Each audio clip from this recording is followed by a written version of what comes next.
What if I told you that every single problem in your life, your anxiety, your failed relationships, your constant feeling of never being good enough, all stems from one simple mistake you've been making since childhood? Here's the brutal truth that most people will never admit. You've been living your entire life as a prisoner. And the worst part is, you're both the prisoner and the jailer. You wake up every morning asking yourself, what will people think? Instead of what do I actually want? And this single question is slowly killing your soul. The crazy thing is, while you're desperately trying to win approval from people who barely think about you, you're missing out on the authentic happiness that's been waiting for you this whole time. There's a revolutionary approach from psychology that can set you free in the next few minutes, but it requires you to embrace something that terrifies most people. This isn't another feel-good self-help theory. This is based on decades of scientific research from Alfred Adler's lifestyle psychology, and it's going to completely flip everything you thought you knew about happiness and relationships. The courage to be disliked isn't just a catchy phrase. It's the secret ingredient for mental well-being that successful people have been using for years while everyone else stays trapped in the approval-seeking cycle. What you're about to discover will make you question every decision you've made, every relationship you've built, and every goal you've set based on what others expect from you. But that is the beautiful part. Once you understand these psychology secrets, you'll never again have to choose between being authentic and being happy. Here's what happens when you're constantly worried about what others think of you. You're not just unhappy, you're trapped in a prison of your own making. There's this groundbreaking book called The Courage to be Disliked that reveals something most people never realize. Every single problem in your life can be traced back to one simple cause. You've been living your entire life seeking external approval, and that's exactly what's keeping you miserable. It's like being on a hamster wheel. The faster you run trying to please everyone, the more exhausted you become, yet you never actually get anywhere meaningful. Now, here's where it gets really interesting. This isn't just some feel-good self-help theory we're talking about. The authors present a controversial idea that'll probably make you uncomfortable at first. Your concern for others' opinions isn't just holding you back, it's the root cause of your unhappiness. Think about it for a second. When was the last time you made a decision without wondering what someone else would think? Whether it's choosing your career, your clothes, or even what you post on social media. You're constantly filtering your choices through other people's imaginary judgment. This constant need for validation has become so automatic that you don't even realize you're doing it anymore. But here's the thing that'll blow your mind. What if I told you that this whole approval-seeking game is rigged from the start? The pursuit of external validation isn't just futile. It's actually designed to keep you stuck in a cycle of dependency and misery. Every time you adjust your behavior to gain someone's approval, you're essentially giving away a piece of your authentic self. You become like a chameleon, constantly changing colors to blend in, but never knowing what your true colors actually are. And that's just the beginning of how deep this rabbit hole goes, because the psychology behind why we do this is far more complex than most people realize. Here's where things get fascinating. Alfred Adler discovered something that completely revolutionizes how we understand human behavior. He realized that you're not just a collection of random thoughts, emotions, and physical reactions floating around independently. Instead, your body, mind, and emotions work together as one unified system, all directed toward achieving specific goals you've set for yourself. Now, this is where lifestyle psychology gets really interesting. Everything you do, think, or feel is actually purposeful, even when it doesn't seem like it. Adler figured out that we're goal-seeking creatures by nature, and every single action we take is designed to move us closer to what we want to achieve. It's like having an internal GPS system that's constantly recalculating the best route to your destination. Except most people don't even realize they've programmed the GPS in the first place. But here's the kicker that'll change how you see yourself forever. Those personality traits you think are just who you are aren't actually fixed at all. What you call your personality is really just a lifestyle you chose at some point, a collection of habits and emotional patterns you decided would help you reach your goals. The problem is, most people chose these patterns when they were kids and never bothered to update their internal software, which explains why so many adults are still running on outdated programming that no longer serves them. Here's something that'll completely flip your understanding of emotions. You don't just have feelings, you actually create them to serve a specific purpose. Think about it this way. Emotions aren't random events that happen to you. They're tools your mind manufactures to help you achieve whatever goal you've set for yourself. It's like your brain is a master chemist, mixing up the perfect emotional cocktail to get you exactly where you think you need to go. Let me give you a real-world example that'll make this crystal clear. Imagine someone who desperately wants a job, but gets so anxious before interviews that they can't even show up. Most people would think the anxiety is the problem. But here's the twist. The anxiety is actually the solution to their real goal, which is avoiding the risk of rejection. Their subconscious mind figured out that if they're too anxious to attend the interview, they can't fail it, and that protects their ego from potential damage. Now, here's where it gets really mind-blowing. Some people actually choose unhappiness as their primary strategy for navigating life. They're not consciously deciding to be miserable, but their unconscious mind has calculated that being unhappy serves them better than taking responsibility for change. And when it comes to trauma, here's the controversial truth that most people don't want to hear. You're not defined by what happened to you, but by the meaning you've decided to give those experiences. Here's something that'll completely flip your understanding of emotions. You don't just have feelings. You actually create them to serve a specific purpose. Think about it this way. Emotions aren't random events that happen to you. They're tools your mind manufactures to help you achieve whatever goal you've set for yourself. It's like your brain is a master chemist, mixing up the perfect emotional cocktail to get you exactly where you think you need to go. Let me give you a real-world example that'll make this crystal clear. Imagine someone who desperately wants a job, but gets so anxious before interviews that they can't even show up. Most people would think the anxiety is the problem. But here's the twist. The anxiety is actually the solution to their real goal, which is avoiding the risk of rejection. Now here's where it gets really mind-blowing. Some people actually choose unhappiness as their primary strategy for navigating life. They're not consciously deciding to be miserable, but their unconscious mind has calculated that being unhappy serves them better than taking responsibility for change. And when it comes to trauma, here's the controversial truth that most people don't want to hear. You're not defined by what happened to you, but by the meaning you've decided to give those experiences. Your past doesn't determine your future unless you keep choosing to let it. And that choice happens fresh every single day. But if emotions and past experiences aren't really controlling us the way we think they are, then what's really driving our behavior in relationships? Here's where everything starts to make sense when it comes to relationships. There are really only two goals you can pursue, and the one you choose determines whether you'll be happy or miserable. The first goal is seeking approval from others, constantly trying to be liked, accepted, and validated by everyone around you. It's like being a people pleaser on steroids, where your entire sense of self-worth depends on getting thumbs up from other people. The second goal is completely different. It's about making a genuine positive impact in other people's lives, contributing something meaningful without needing anything back. Think of it as the difference between being a performer desperately seeking applause versus being a gardener who finds joy in helping things grow. Now, here's the kicker that most people never realize. Whichever goal you choose doesn't just affect how you feel, it literally shapes who you become.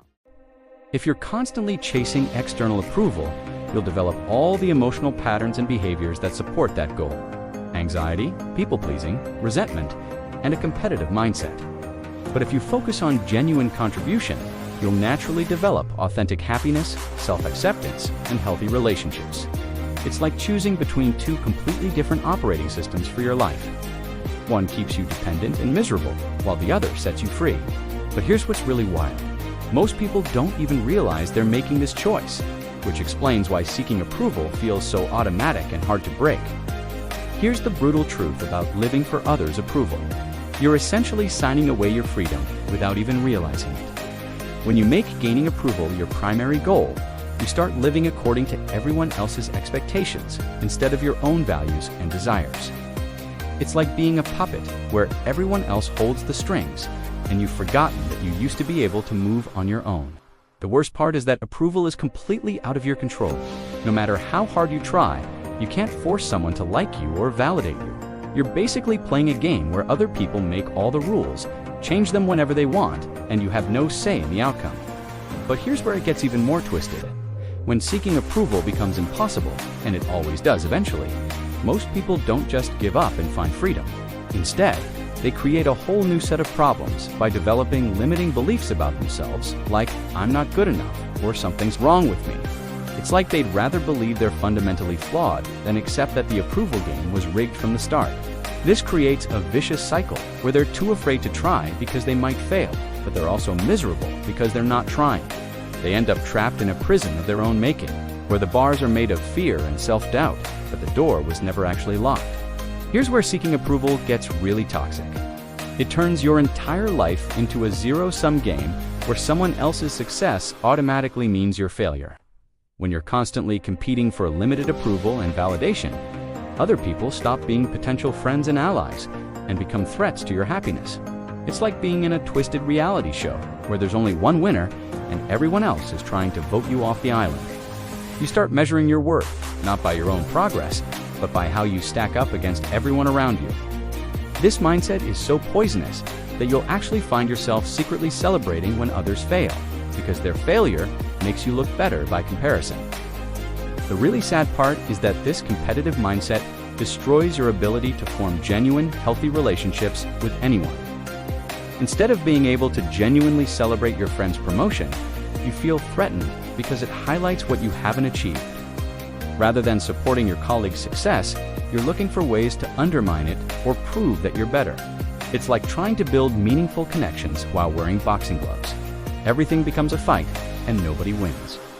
This constant comparison and competition creates a lonely, isolated existence where you can't trust anyone because you see them all as rivals. But the real tragedy is how this affects the people who actually care about you. Here's where relationships get really messy. When you do things for others while secretly keeping score, expecting them to pay you back with gratitude, love, or reciprocal favors. It's like running a hidden emotional bank where you're making deposits and expecting interest. But the other person doesn't even know they have an account. You might throw someone a surprise birthday party, help them move, or always be available when they need support. But deep down, you're building up a list of IOUs.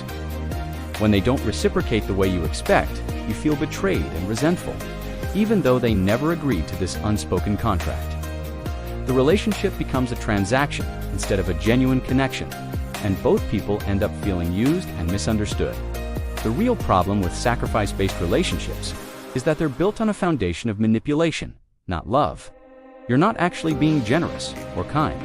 You're making strategic investments, hoping for specific returns.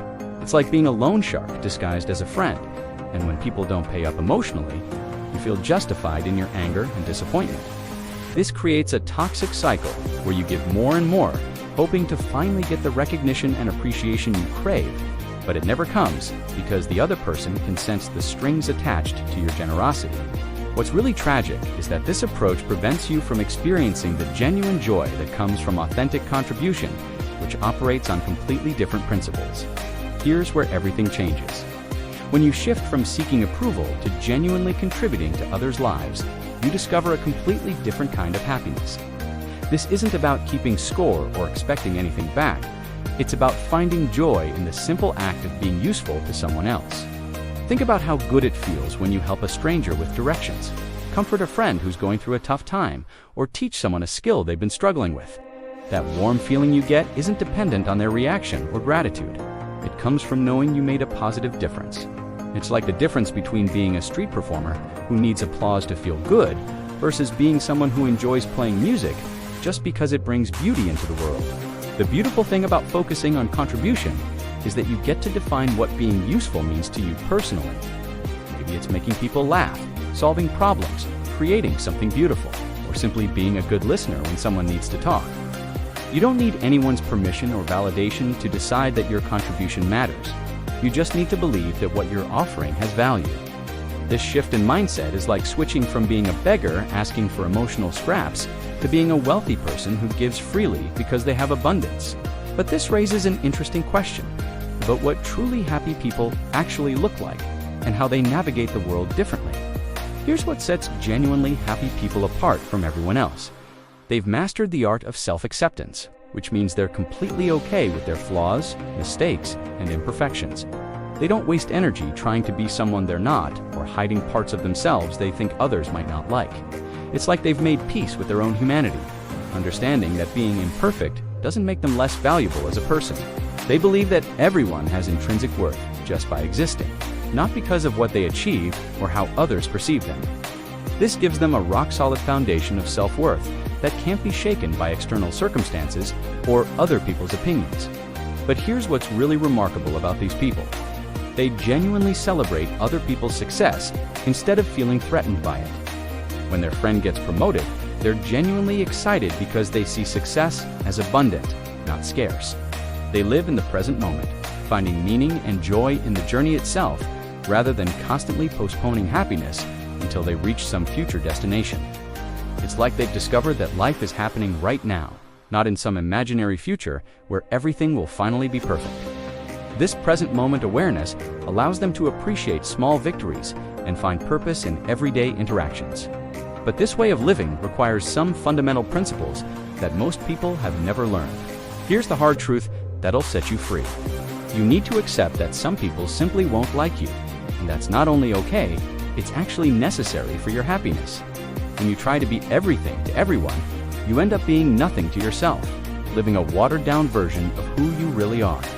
It's like trying to be a chameleon that changes colors so often it forgets what its original color was. The courage to be disliked isn't about being rude or inconsiderate. It's about having the strength to be authentic, even when it means some people will disapprove. This means making decisions based on your own values and what you believe is right, not on what will get you the most likes or approval. Living authentically requires you to consciously choose happiness moment by moment, rather than waiting for external circumstances to make you happy. You have to find meaning in the positive impact you create, whether that's through your work, relationships, or simply how you show up in the world. It's like being the director of your own life movie instead of letting other people write the script for you. When you live according to your own values and standards, you develop an unshakable sense of self that doesn't depend on anyone else's validation or approval. But this journey toward authentic living leads to a profound realization about what it really means to be free, and how that freedom changes everything about how you experience life. Here's the ultimate truth that'll change everything. Some people are simply never going to approve of you, and that's not a bug in the system, it's a feature. The courage to be disliked isn't about becoming a rebel or being rude to everyone. It's about developing the psychological strength to live authentically, even when it means facing disapproval. Think about it this way. If you're trying to please everyone, you're essentially letting strangers and acquaintances dictate how you live your one precious life. This kind of authentic living requires you to consciously choose happiness moment by moment, rather than waiting for external circumstances to finally align perfectly. When you stop seeking approval and start focusing on genuine contribution, you discover a type of freedom that most people never experience. The beautiful thing about embracing this philosophy is that it creates a ripple effect in every area of your life. Your relationships become deeper, your work becomes more meaningful, and your daily experiences become richer. You'll find yourself celebrating other people's successes instead of feeling threatened by them, because you're no longer competing for limited approval. It's like switching from a scarcity mindset to an abundance mindset, where there's enough happiness and success for everyone. This shift in perspective allows you to find genuine joy in being useful to others, whether that's through your career, your relationships, or simply how you show up in the world. But here's what's really powerful. When you live according to your own values instead of other people's expectations, you develop an unshakable sense of self-worth. The journey toward authentic living isn't always easy, but it's the only path that leads to genuine happiness and lasting fulfillment. You have to make a conscious decision every single day to choose your own values over the approval of others, and that takes real courage. But here's the thing. Once you taste the freedom that comes from living authentically, you'll never want to go back to the prison of people-pleasing. This is your invitation to stop living a watered-down version of yourself and start embracing the full, imperfect, beautiful reality of who you really are. The question isn't whether you're ready to be disliked by some people. The question is whether you're ready to finally start liking yourself. So here's my challenge for you. Stop reading this as just another piece of content and start treating it as the wake-up call it's meant to be. Right now, in this very moment, you have a choice. You can close this video and go back to living for everyone else's approval, or you can take the first step toward authentic freedom by simply acknowledging that you deserve to live life on your own terms. If this message resonated with you, if you felt that spark of recognition when I talked about the prison of people-pleasing, then do me a favor. Share this video with someone who needs to hear it too, because the courage to be disliked is contagious in the best possible way. But don't let this be where your journey ends. Hit that subscribe button and turn on notifications, because we're just getting started on this path to psychological freedom. There's so much more to explore about authentic living, healthy relationships, and the science of genuine happiness that most people never discover. Your future self is counting on you to make this decision right now. So what's it going to be? Another day of seeking